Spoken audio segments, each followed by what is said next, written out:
Yo, guys. How are you? What's up? Oh, yeah, I am. Check it out. We're Look at actually this. live. Oh, we're We're driving. live We're and driving. I'm gonna turn and we are bringing this to you. Whoa, hold on. Bringing it to you here because we want to talk to you a little bit about for sale by owners. For sale by owners. I mean, the reason why this got brought up actually is because we were driving around. We saw this sign and we were like, oh, bro, look at that. It's another for sale by owner. Should I go right And here? we were actually trying to like find the place, and There's no directionals. there's no It's like, directionals. come There's just a on. sign that says for sale by owners. So anyways, we're talking to you guys about for sale by owners, what to know, and all this other stuff because recently and lately we've had some interaction and some stuff with some for sale by owners that has not been good. And so I'll share a little bit about my stories. I wanted to entitle this "Why I Hate for Sale by Owners," but it's not actually all true because not all for sale by owners are hard to deal with. But in my experience, 80% of them are. Yeah, they are a pain. And he even says the same thing. So we're going to kind of tell you why.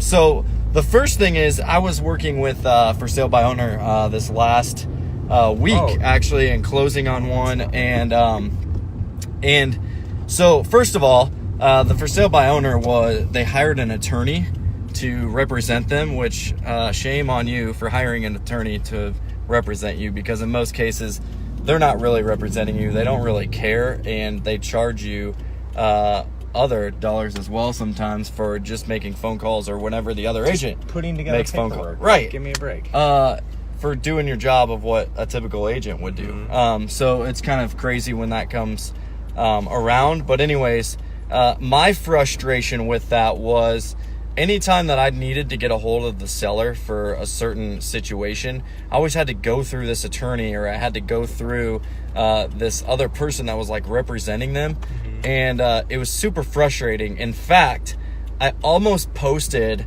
a text message that I got back from one of the attorneys the other day, because I said, hey, your sellers need to get in and sign the paperwork or we're not going to close on time, because that was supposed to get set up a while ago and they haven't responded. And look out.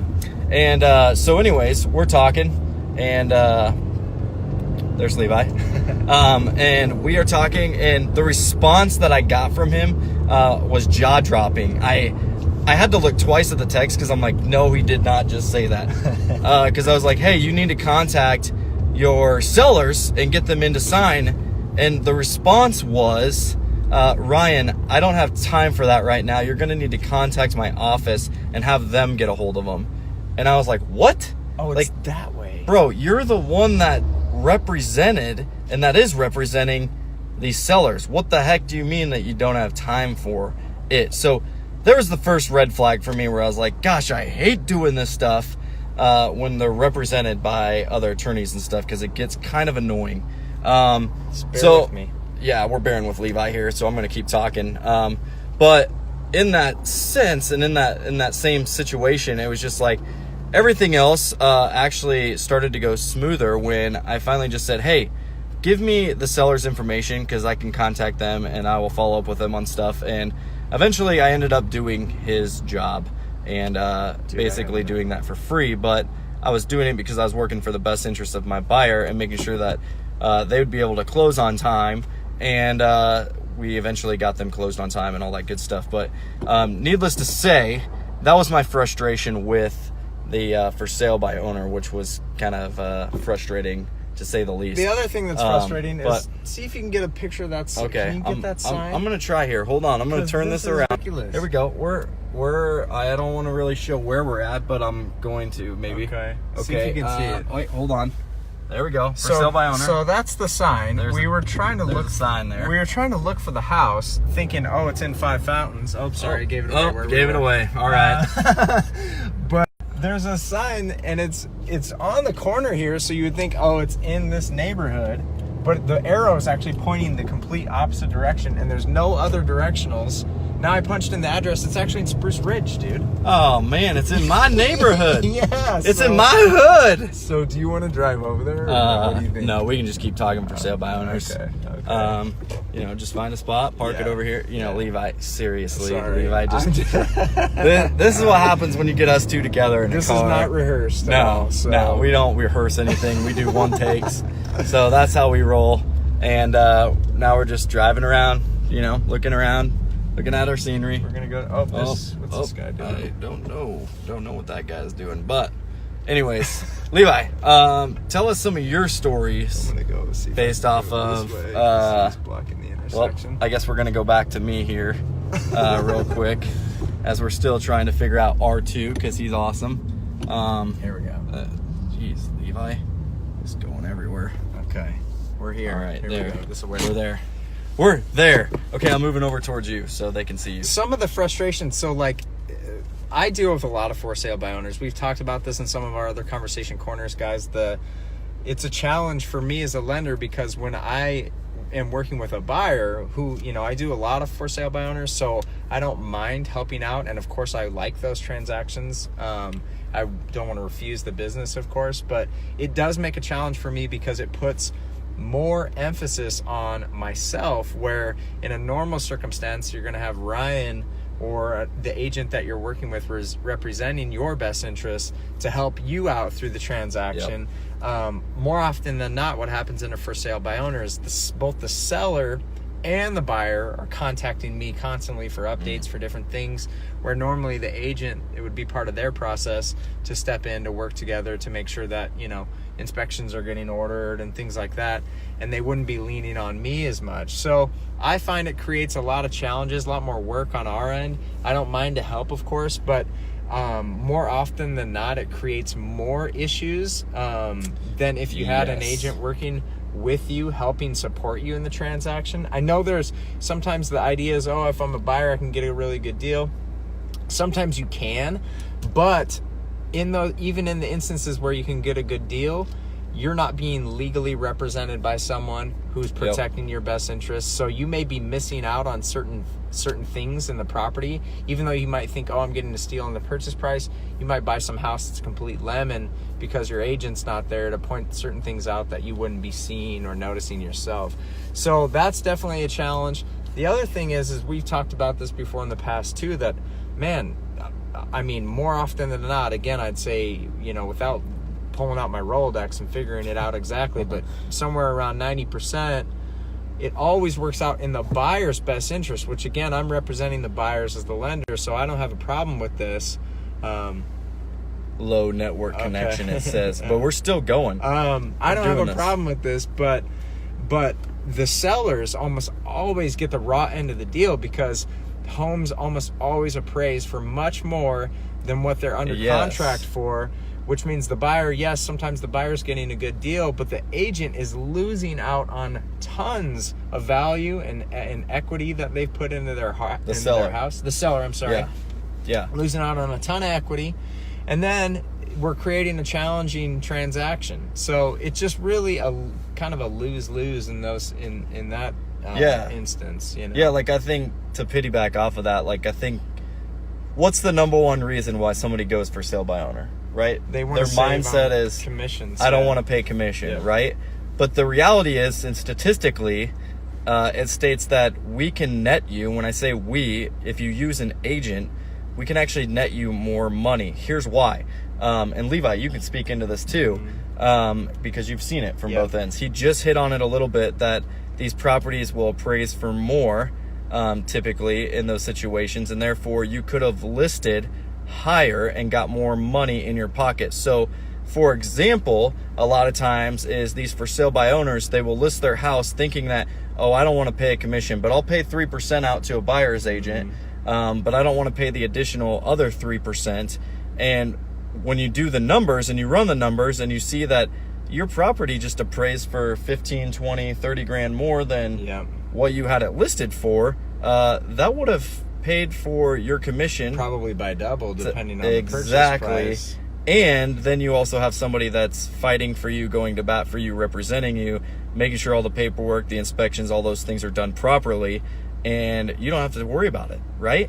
But the problem is, I think so many people get stuck on the commission, the commission and the dollar sign. And so that's why I always ask people when I'm going to list their house, like, what's the goal? What's the purpose of you wanting to list your house right now? Like, are you looking to downsize? Are you looking to upgrade? Are you looking at, like, so then the next question usually comes into, well, what do you need to net? Or is there a number that you have in mind that you're wanting to net?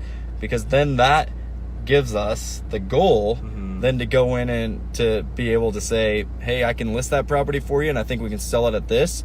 Or it gives me the idea of like, wow, that's unrealistic and there's no way that we'll even be able to do that even if you don't pay out a commission, so it kind of gives us just a foundation to build off of in order to move forward. And I don't think a lot of people think, I think this is the biggest thing too, is when I've talked to other people that are doing it, they think it's easy. And they're like, well, my neighbor sold his house, or I just sold my car, and so I can now sell my house and there's not going to be any issues.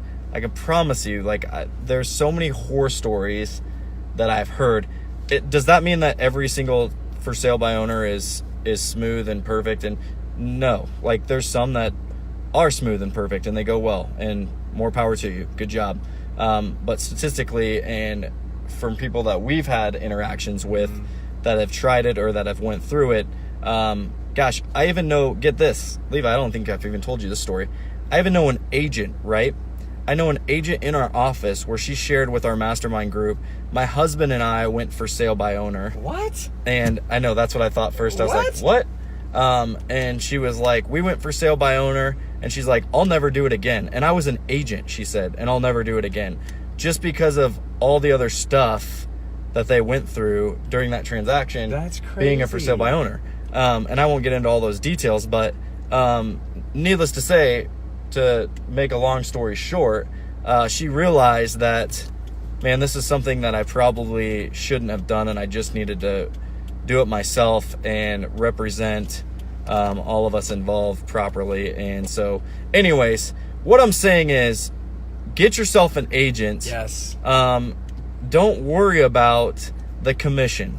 The commission will take care. And I know that's going to sound like I'm trying to buy your, I don't know the word I'm looking for. I'm not. Honestly, I don't care. I don't care about getting another listing or anything like that. I'm trying to inform you and educate you that statistically and through our experiences, we've seen that people are much more happy when they're represented by an agent, as opposed to going through and trying to save a little bit of money by not paying a commission. We can actually help you net more money. So I think to add to that point, what the main thing to take away is, don't get hung up on the commission as being your barrier to entry. Meet with an agent, interview an agent, call my brother Ryan here, find out what makes sense, have them come over to your property, take a look at things, give you a proper evaluation to see what your house could sell for at current market conditions. Don't just knee-jerk, I don't want to pay the commission, I'm going to list for sale by owner. At least interview, give this guy the opportunity to come over to your house, take a look at everything, give you that proper sit down, go through his process, that value he's going to add as an agent. Then you can start to figure out what the numbers look like, if it's something that's going to make sense to you, and I promise it, more than likely it's going to be. Amen to that. Yep.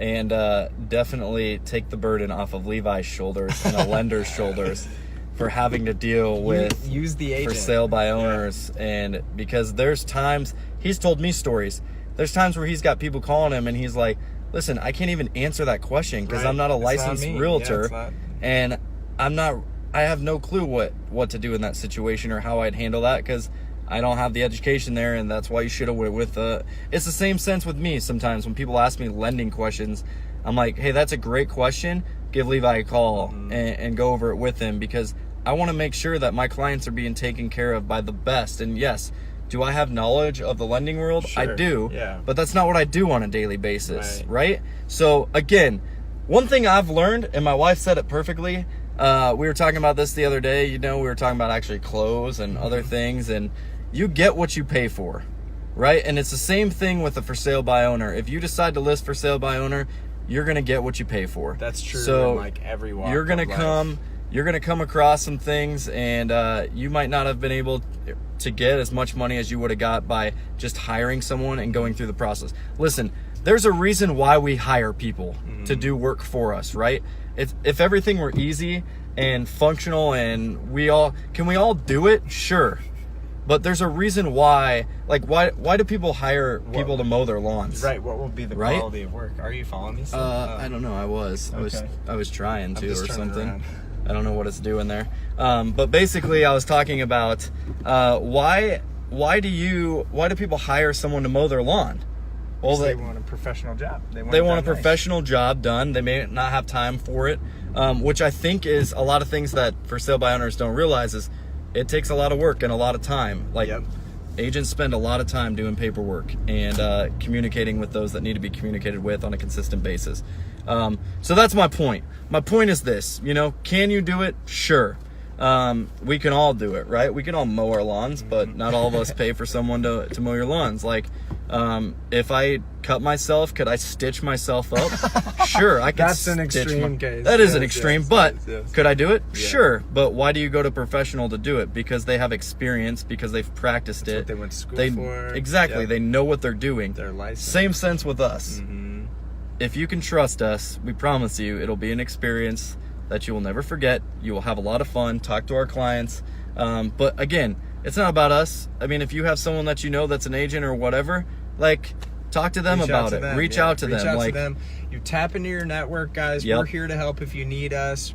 And of course, utilize the resources that you have. At least if it's just a phone conversation, or let us buy you a cup of coffee. We'll pick your brain. We'll figure out what your goals are. You can talk about some things that you are interested in, or find out what matters to you and address those things. And then hopefully we can figure out if it's something that's going to make sense for everybody. Hi, Stephanie. I just waved at you. I just wanted to wave at everybody. Cool. Jill Honeycutt. Hi. This is the You're first. Watching. This is Conversation Corner in the car. We should start a new one that's called While Driving, and just drive around. I like looking at stuff. I like and it. then we can just commentate. Hey, Craig, what's up? I like it. Ray Miller, he's watching. What's up, Ray? I just waved at you. Yeah. Hey, guys, thanks for watching. Thanks for chiming in. And if you guys have any questions as we do these things, as always, comment below. We'll try to answer those questions. But if not, maybe you can message us later if it's down there. So anyways, we appreciate it, guys. CC. Thanks for joining us in the car today. Happy Friday. Stay tuned, you guys. Right. We got a really big announcement coming up, actually. Very true. Right now, we're leaving here. We're headed somewhere, and we're gonna go do some things. But that's all we're gonna tell you. We are. But we got a really big announcement coming next week, so stay tuned for that. Yep. Make sure you get with us on social media. It's gonna be really cool. It's gonna be super fun, and your opportunity to maybe win some pretty cool stuff. Come on. Yep, I just gave it out there. That's a little hint and a little secret, but that's all you get right now. So stay tuned, follow us on social media, and you'll see what happens here coming in the next week. Thanks, guys. We appreciate it, and we will talk to you later. All right, happy Friday. Happy Friday. Peace out.